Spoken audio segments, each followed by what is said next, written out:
C, métaphore, grammaire. W, hypothèse. Oxymore. Tati, ton-il a-t-il ôté tatou? Disait la tortue au tatou. Y et Z.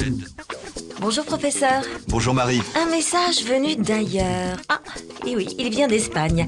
Adria, 23 ans, étudie le français depuis 2 ans à Barcelone et a du mal à comprendre l'utilisation du mot ailleurs dans les expressions par ailleurs, d'ailleurs. Alors, dites-nous professeur.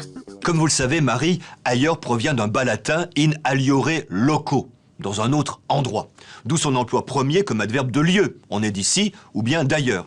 Mais chère Adria, ce n'est pas cet emploi locatif simple qui vous trouble. Les grammaires, en effet, expliquent très mal l'emploi majoritaire de ailleurs dans la conversation. Formé en locution, cet adverbe permet d'argumenter. Tout d'abord, par ailleurs. Cette locution permet de changer de sujet. Par ailleurs, je voudrais vous parler de mon augmentation. Mais la plupart du temps, par ailleurs, apporte un élément qui peut sembler contradictoire à ce que l'on dit. Pierre, par ailleurs, bon époux et bon père, avait des maîtresses.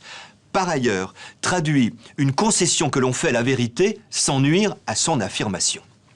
La valeur argumentative est encore plus nette avec d'ailleurs. À quoi sert cette locution? Eh bien, elle apporte un argument final et décisif.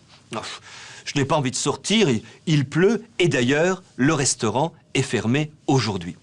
C'est un emploi presque ironique. On fournit in fine, comme en passant, comme secondairement. D'ailleurs, un argument en fait irréfutable.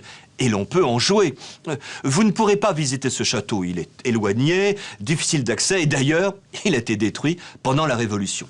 On comprend les nombreux emplois argumentatifs de par ailleurs et d'ailleurs. Chère Adria, on ne parle pas seulement pour fournir des informations, mais pour convaincre. La conversation est une lutte. L'homme est un loup pour l'homme. A, B, Syllabe, C, métaphore, grammaire, W, hypothèse. oxymore. Y et Z.